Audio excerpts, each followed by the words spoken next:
On August 3, 1908, French prehistorian Jean Buissonnet, his brother, Amédée Buissonnet, and their colleague Louis Bardon found a Neanderthal skeleton in a system of caves near La Chapelle-aux-Saints in south-central France. The discovery was exciting for the newly emerging field of paleoanthropology because the Neanderthal was found in its original, undisturbed archaeological context, in situ and excavations of the skeleton revealed that it was more complete than anything else in the fossil record. La Chapelle quickly became an iconic fossil within scientific and popular circles and went on to inspire everything from dioramas at the Field Museum of Natural History to science fiction's A Guerre du Fou, Quest for Fire. After the skeleton was excavated, the Buissonnets sent the remains to the eminent Marcellin Boule, the director of the Laboratory of Paleontology at the prestigious Musée d'Histoire Naturelle in Paris. Boule conducted a 2-year detailed anatomical study of the fossil that culminated in a hefty monograph, L'Homme fossile de la Chapelle-aux-Saints, published in 1911. L'Homme was the first and most comprehensive publication of Neanderthal skeletal anatomy in scientific literature, establishing the La Chapelle skeleton as the most complete fossil reference for early paleo studies. Boule's detailed anatomical description of the skeleton provided a framework for any new Neanderthal fossils discovered, and the 1911 reconstructions of La Chapelle became the basis for all subsequent Neanderthal research. It is filled with chapters of anatomical descriptions, careful measurements, photographs of the skeleton in the ground prior to excavation, as well as sketches of geomorphic cross-sections from the cave. The book was and is a masterpiece, a complete anatomical and cultural summary of the La Chapelle Neanderthal, opening with the story of the fossil's excavation and ending with comparisons to the few other turn of the 20th century discovered Neanderthal specimens from across Europe. In addition to the tables of metrics and photographs of the La Chapelle fossil, Boule included another type of media that gave readers of L'Homme a way to interact with the fossil for themselves. At the back of the book, Boule included 6 stereoscopic plates of the Neanderthal skull. By the time L'Homme was published, the stereoscope would have been a familiar object, one of the many optical toys, along with kaleidoscopes, zoetropes and cameras, through which the 19th century eye had peered in wonder. The stereoscope's particular trick was to give a 2-dimensional image an illusion of depth.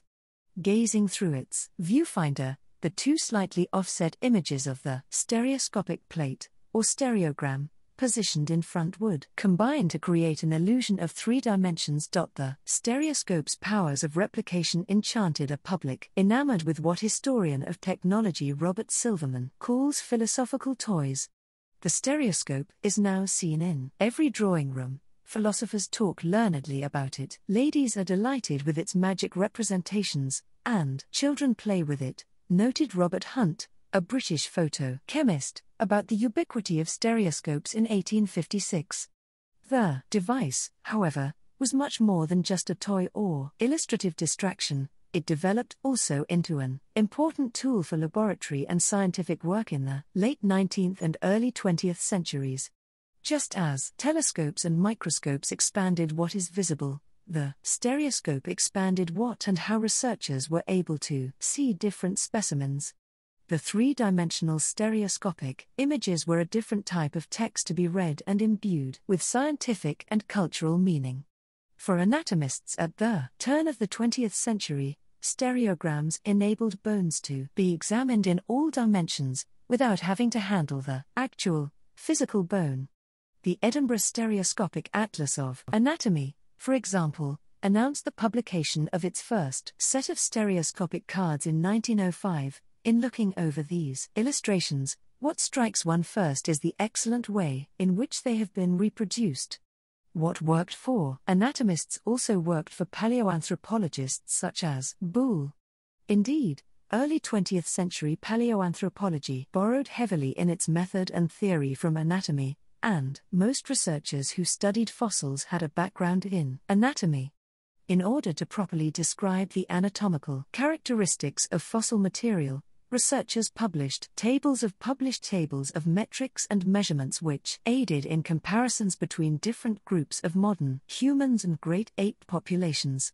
Publications included photographs, sketches, and references to casts, any number of things that would let researchers see the fossil and how it compared with other anatomical specimens.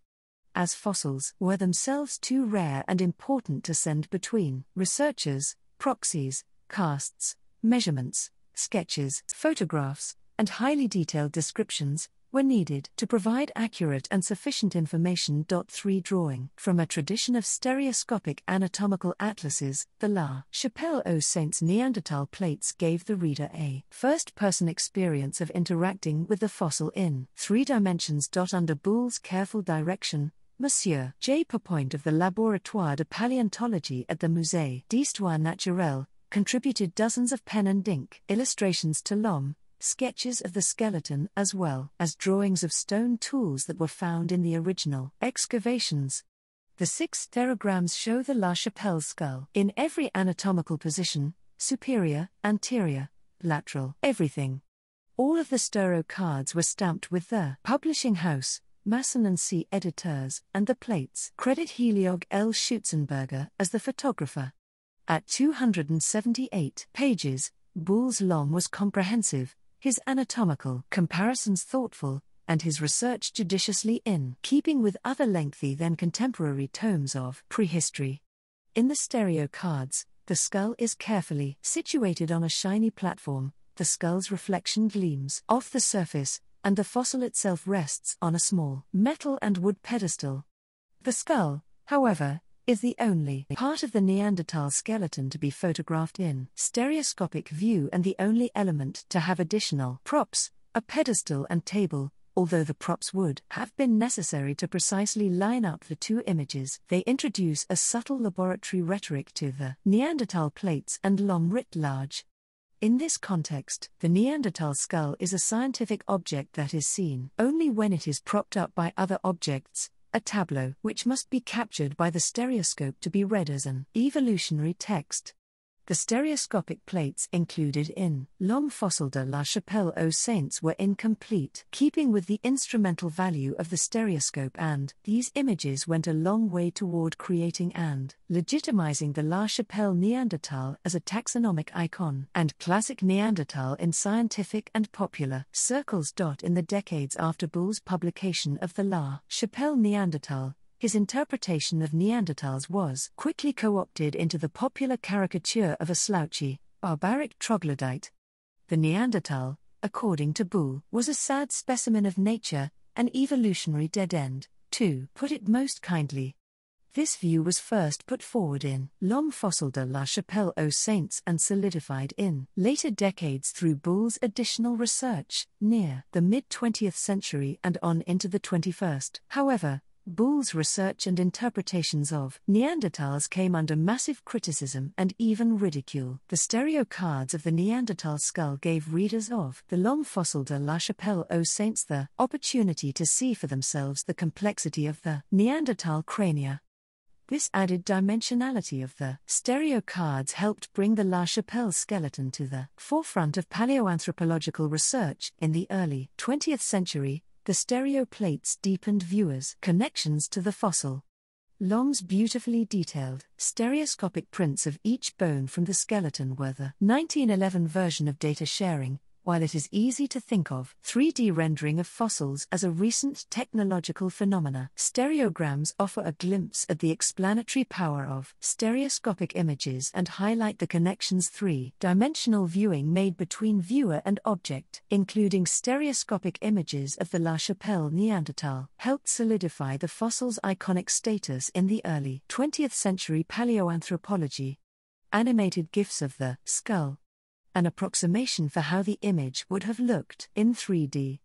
Thanks, the author would like to acknowledge the help of Dr. Sarah J. Schechner, the David P. Wheatland Curator of the Collection of Historical Scientific Instruments, Department of the History of Science, Harvard University, for her insight and expertise.